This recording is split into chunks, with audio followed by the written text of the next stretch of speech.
I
am drinking from the living fountain, scaling and climbing up the mountain.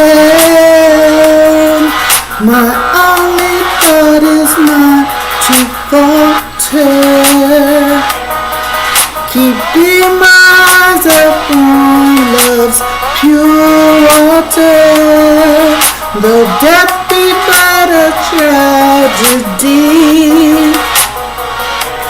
mother says it's not a part of my story, while I'm content to stay here from solution and my rescue mind, and partake in the delivery. What's at stake is so cleverly buried within time. Nowhere is not a place but a state of the confused and blind. I'm singing holy, holy, holy, glory. Restore paradise, consciousness is saved. Arise, no longer looking for the surprise. Hidden places within us to mine. That's why I'm singing holy, holy, holy, glory. Death cannot be chasing what mother is erasing. Universe replacing with the love we embracing. Keep drinking me, keep lifting me as I become. Stay here by my side. Passion so great, I abide and feel so good just to say I am alive, alive, and singing holy, holy, holy, glory. Death cannot be chasing what mother is erasing. Universe replacing with the lowly embracing. I continue to stay here with my solution and my rescue mind, and partake in the delivery. What's at stake is so cleverly buried within time. Nowhere's not a place but a state of the confused and the blind. And the line.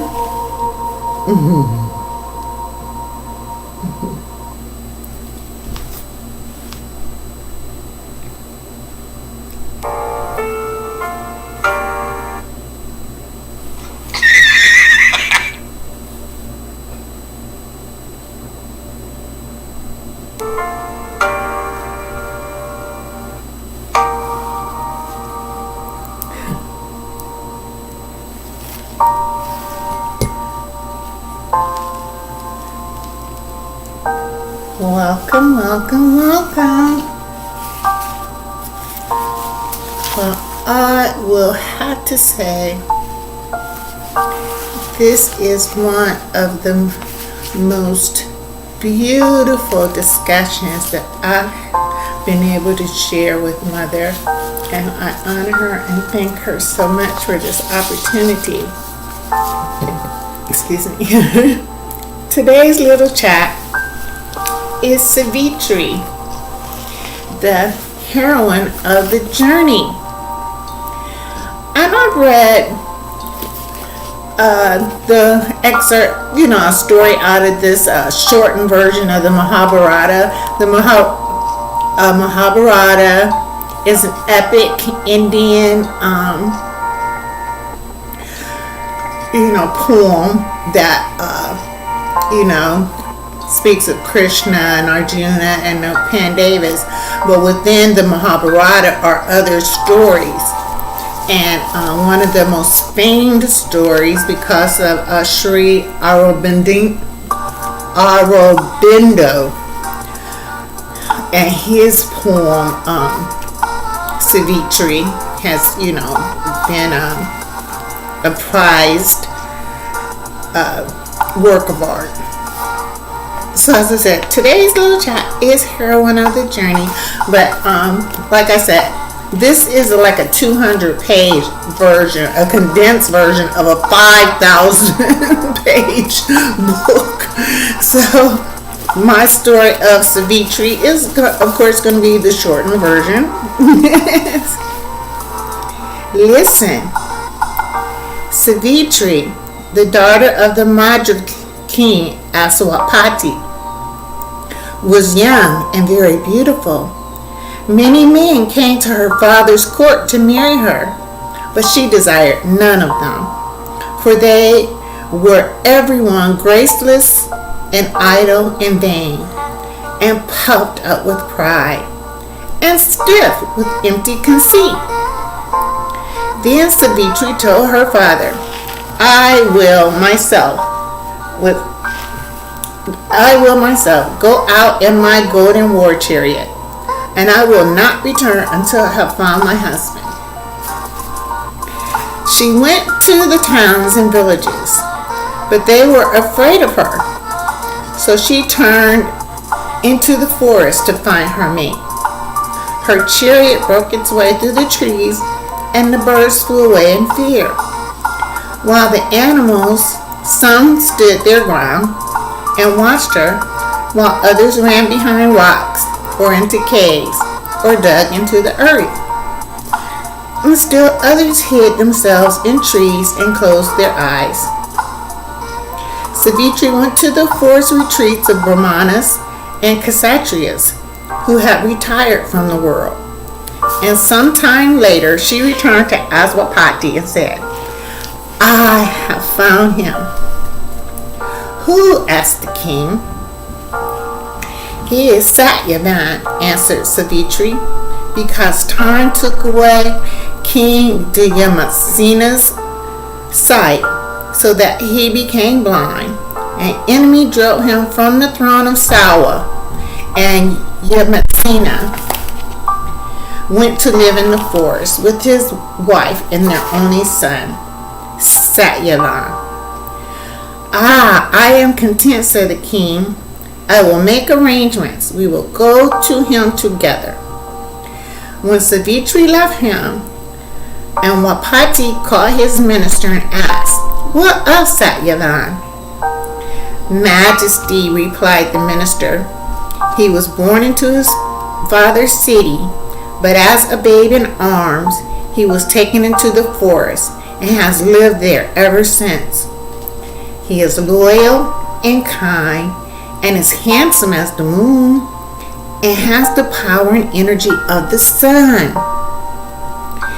He is generous and brave and patient as the earth. He has only one defect and no other. A year from this day, Satyavan will die." Aswapati told Savitri what he had heard, and he said, "Change your mind. Do not marry into unhappiness." Savitri replied, "Twice I will not choose, whether his life be short or long. I have taken him as my husband in my heart." Aswapati saw that her heart did not falter. "It will be as you say. Tomorrow we will go to Yamasena in the forest."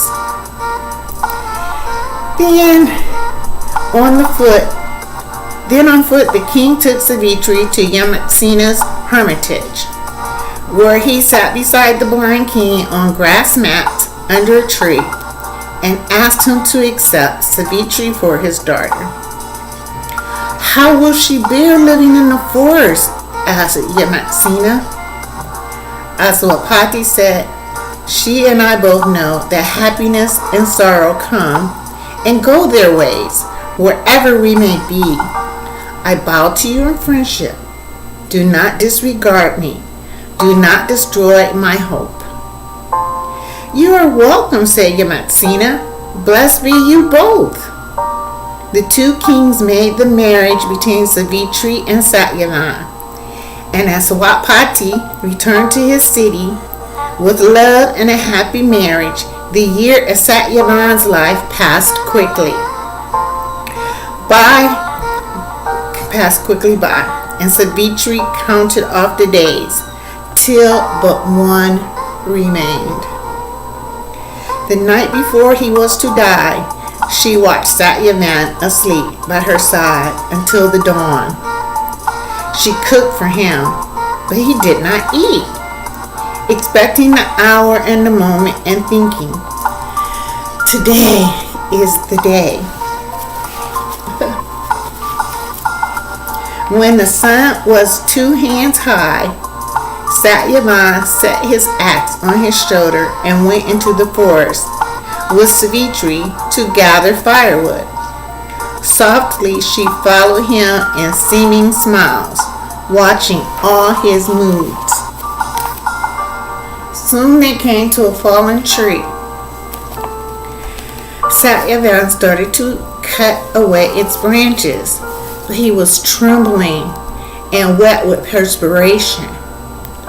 When he stopped to dry himself, his head began to ache, and the light hurt his eyes.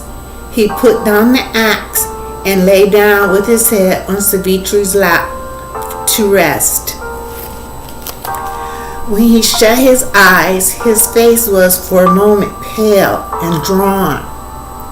His skin was dark green. And then the color returned, and he was asleep on her thigh peacefully. Savitri ran her fingers through his wet hair, but she felt someone watching her and looked up.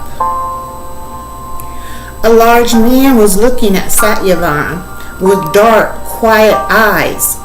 His skin was dark green, and he wore red robes and a red flower in his loose black hair. He stood but a bow's length from Satyavan, holding a small noose of silver thread in his left hand, gazing steadily at Savitri's husband with a look of great patience and kindness. Savitri placed Satyavan's head on the earth The god looked at her, turning his head, but never his dark eyes, and she said, Lord Yama, I am Savitri. Yama spoke softly. The days of Satyavan's life are full, and I have come for him. The Death Lord reached in Satyavan's breast, and on the left side, somewhere near his cardiac center, drew forth his soul. A person no longer than a thumb, and bound the soul in his noose. And when the soul was taken and held, Satyavan's body was no longer breathed and was cold.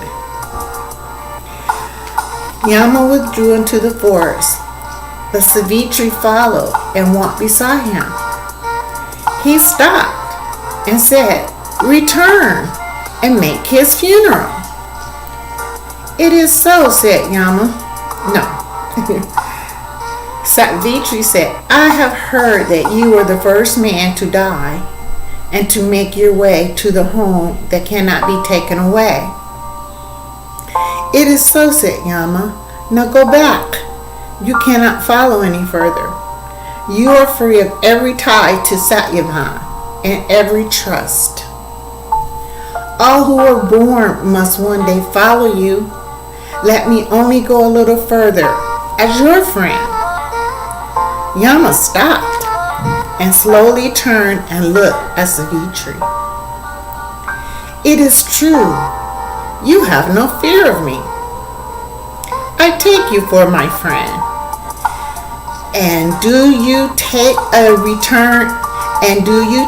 return a gift from me? Whatever I can give, but I cannot give his life again to Satyavan. Friendship may come after only 7 steps taken together, said Savitri. Let Umaksina's blindness fall away from him. It falls. Now return, for you are tired. But I am not, said Savitri. I am with Satyavan for the last time. Give me leave to walk on a while. I give. Always I take, and again take away. It is good to be giving. Follow then, if you will, and take another gift from me, except only as before. Let Umaksina regain his kingdom, said Savitri. He will, said Yama. And he and Savitri walked on to the south, and the branches and hanging vines parted for them to pass and close behind. They came to a stream, and the Death Lord held water in his hands for Savitri to drink. It is not hard to give, said Yama, for when life is finished and all must be given up, it is not difficult. There is pain in life, but none in death. What is very hard is to find one worthy of giving anything to. No one escapes me. I have seen them all. He looked at Savitri. Yes. This water is not clear than your heart. You seek what you want. You choose and it is done. You do not wish to be anyone else. For long I have not seen this. Ask another gift. Anything but the life of Satyavan. Let my father have 100 sons. He shall have them, said Yama. But ask of me something more for yourself. Anything but Satyavan's life. Savitri answered, Then may I too have 100 sons by my husband? Yama sat on the riverbank and watched the water flow by like a silver serpent. With no thought, you answered me. You told the truth. How can you have sons if Satyavan is dead? But you did not think of that. I know you didn't, but he has no more life. It is all gone. And that is why I ask nothing for myself, for I am one half dead, and I do not wish even for heaven. Yama sighed. I am forever equal towards every man, and I more than anyone. I know what are truth and justice. I know that all the past and all the future are held fast by truth. Danger flees from it. How much is your life worth without Satyavan? Nothing, Lord. Will you give me half your days on earth? Yes, you may have them, said Savitri. Again, Yama's unblinking, unmoving eyes rested long on Savitri. At last he said, "It is done. I have taken your days and given them to your husband as his own. Shall I tell you how many number of those days?" "No, we will go back now." The Death Lord held up his noose, and it was empty. His soul rests with you. You will carry it back yourself. Yama stood up and walked on alone to the land of the dead with an empty noose. As Savitri turned back, a lightning bolt fell, striking a tree near her home. It was night when Savitri returned, and Satyavan's corpse lay chill in the moonlight. She sat beside him with his head in her lap and felt his skin grow warm against her body. Satyavan looked up at her as one returned from a long journey will look at his home when he sees it again. Then he sat up and said, "I have slept all day. I had a dream of being carried away." "That one has gone," said Savitri. "It was not a dream. It's too late. There burns a tree to guide us back." She helped Satyavan to his feet and steadied him with his arm over her shoulder and her arm around his waist. "I will carry the axe," she said, "and we will talk when we are at home." In the hermitage, Yamatsena was feeding wood to the fire and telling his wife stories of the kings of time gone past. He looked at Savitri and Satyavan when they arrived and said, "There are stars in your hair to my new eyes, and gold from the firelight on your skin. Today I have recovered my sight." They sat down, and Savitri said, "Yama came to carry off your son, but he left without him. And from kindness he gave your sight, and soon your kingdom, and also sons for Aswapati and for us. Now stay, and I shall make our supper." But Yamatsena put his hand on her shoulder and would not let her rise, but brought the food to her himself.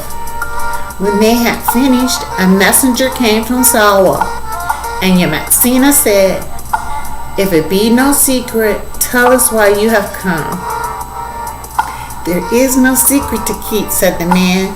"I come from the king's minister who says, 'Majesty, with the new knife, I have taken away the life of the unlawful king, and his friends have fled the city and dare not look at me.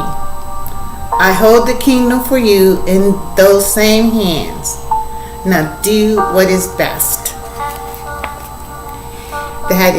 all my story, princess, said Vyasa. Savitri made misfortune into happiness.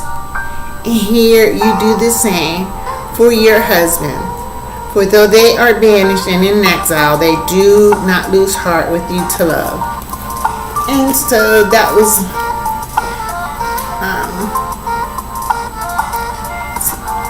the beautiful story of the heroine Savitri.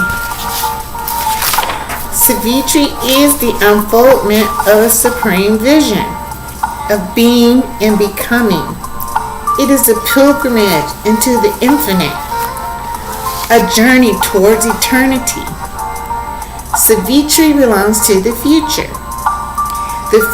that is manifesting in our times upon waves of new consciousness. Savitri is the odyssey of life sublime. She represents a journey of the embodied spirit from the hour before the goddess awakes, through endless distances of time to realize and feel the love and oneness of all existence, Krishna, in the truth of an eternal dawn. Savitri is a revelation of the treasures of spiritual experience and the perfect sublime existence. Many are Savitri's splendors, countless like the stars in the sky, where many use the most powerful telescopes on the top of a mountain or the Hubble in outer space to look at the boundless universe, which is boundless finite.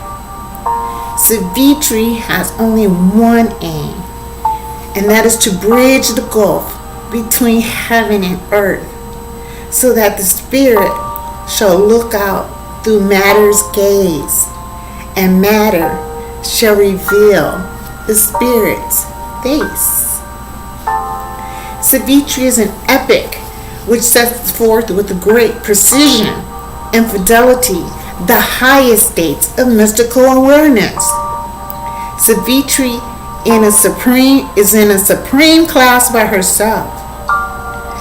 Savitri in poetry is mastery, the full voice that is the power of the avatar, love, beauty, plenary, and knowledge. To give oneself to Savitri is to open one's heart.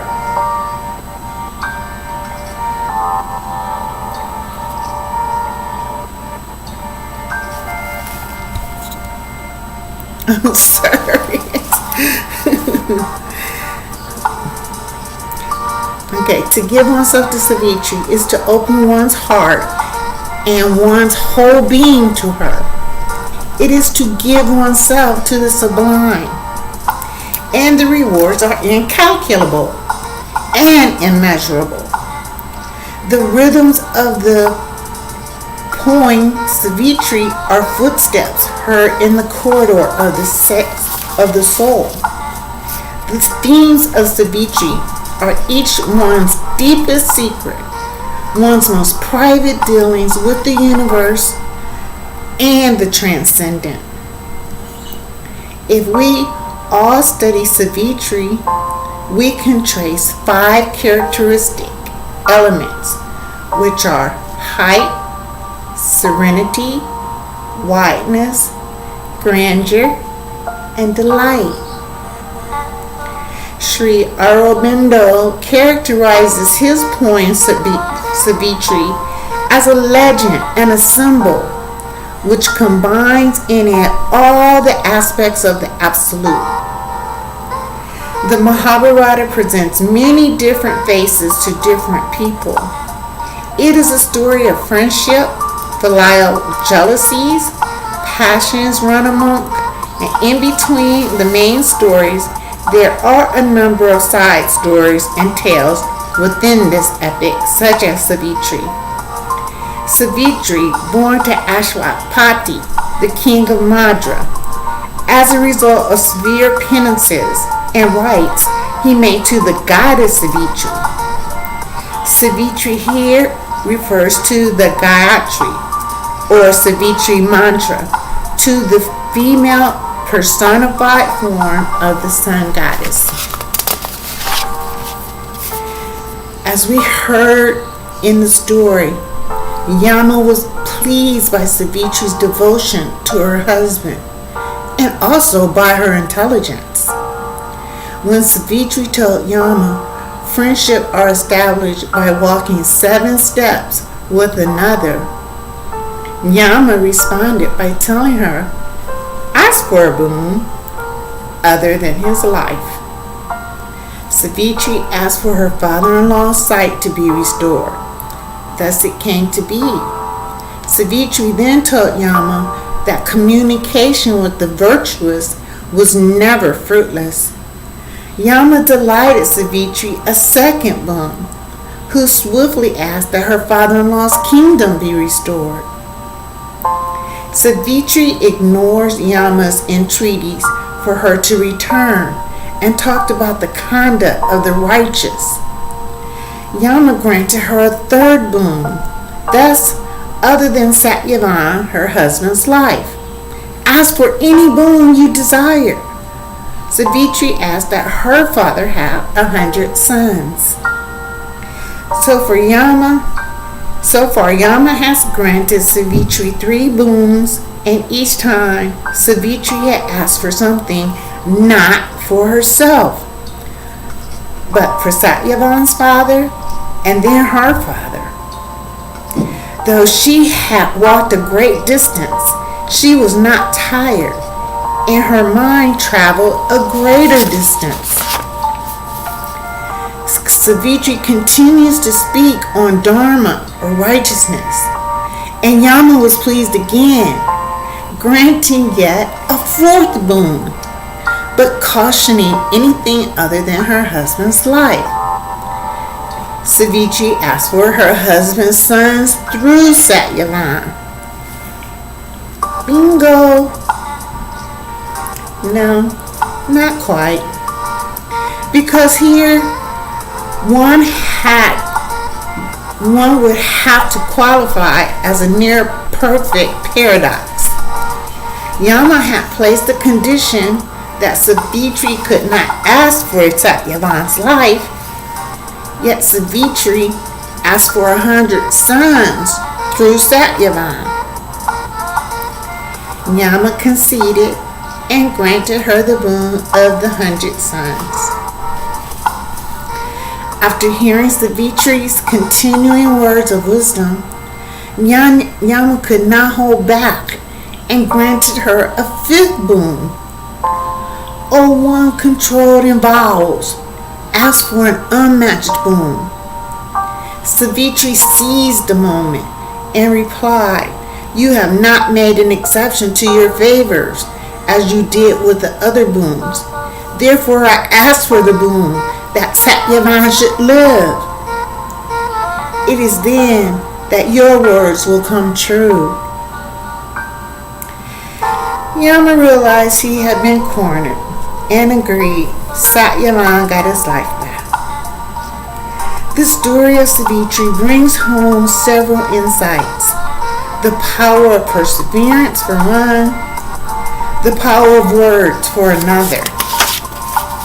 Most importantly, the value of respecting someone's words and seizing the right moment at the right time. Savitri walked with the god of death, Yama, over a long distance. In good humor during this period, she kept Yama in good humor by talking words of wisdom, words that Yama confessed he had never heard from anyone else. Not once did Savitri badger Yama into granting Satyavan his life back.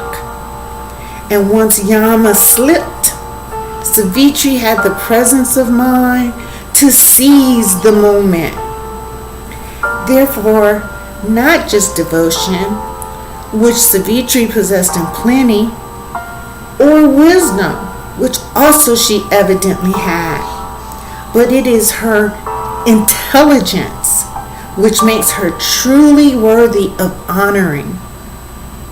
The story of Savitri is told in the Mahabharata to illustrate the power of woman's chastity and devotion to her husband, the higher self, called Pativrata Mahatmya.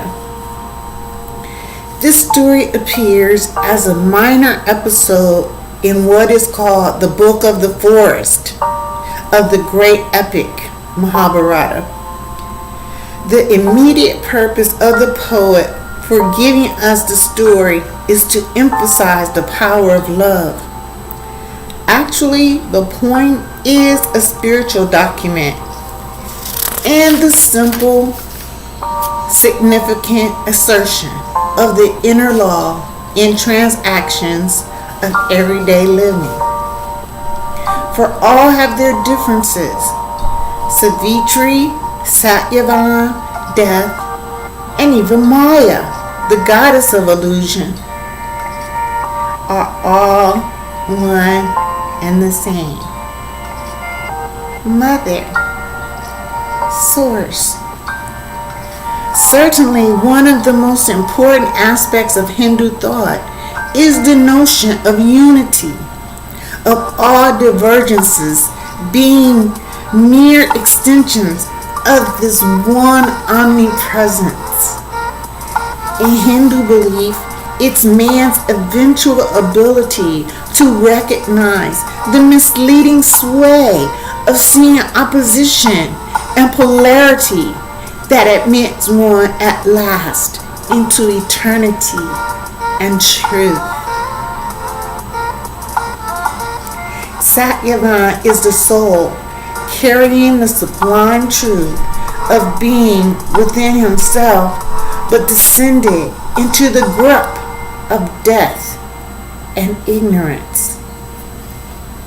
Savitri is the sublime word, daughter of the sun and the supreme truth, who comes down to save Aswapati, the lord of the horse, her human father, is the lord of Tapasaya, the concentrated energy of spiritual endeavors that help one rise from the mortal to the immortal plane.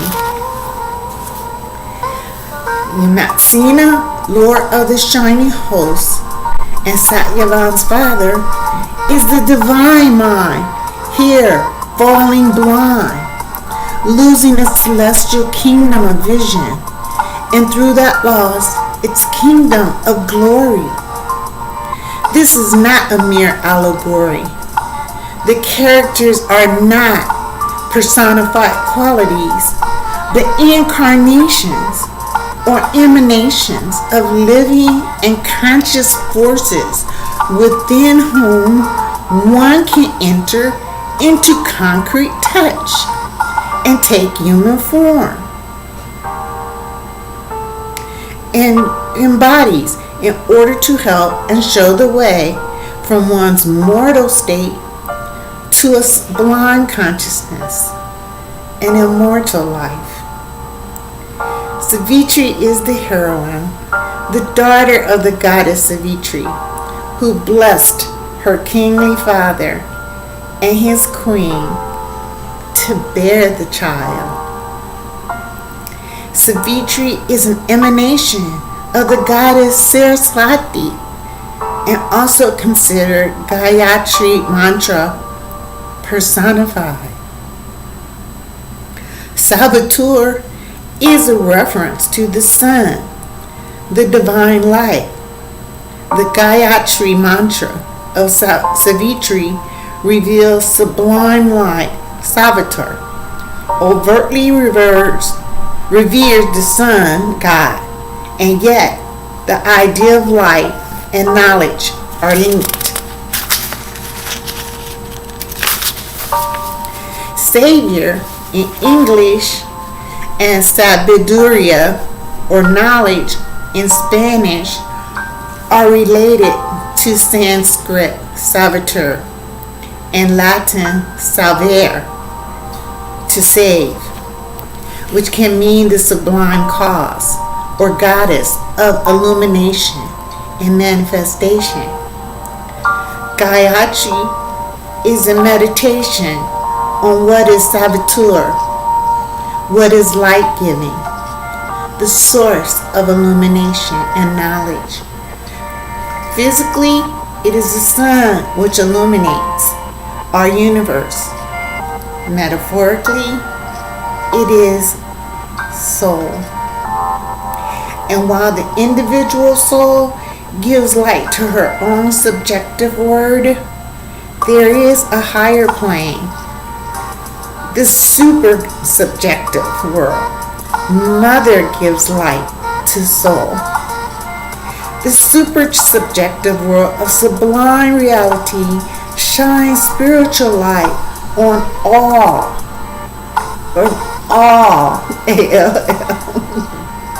Satyavan means truth seeker or truthful. The most obvious allegorical meaning here is that a truth seeker, Satyavan, is saved and illumined by Gayatri or Savitri, who liberates his soul from death, Yama.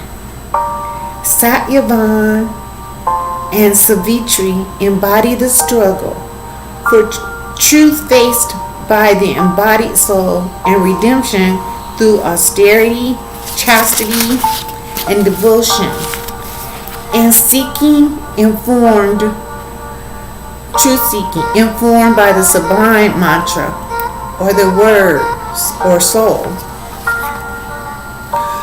Born with blessings of the goddess of illumination, Savitri is a ray of sunshine for her parents. After her encounter with Yama, god of death, she cures her father-in-law's blindness, which is consciousness, the awakening. Savitri saves her father-in-law from blindness and her husband's soul from the hand of death. No other heroine in history has captivated our attention quite like Savitri. Yes, Dante had his Beatrice, whose angelic chastity guides him from the depths of hell to the highest heavenly realm. But Satyavan has Savitri, who rescues him from the shadow of death. Savitri then is not only representative of salvation, but also of the Guru principle, the one who illuminates, the cosmic principle, the deliverer of the transcendental.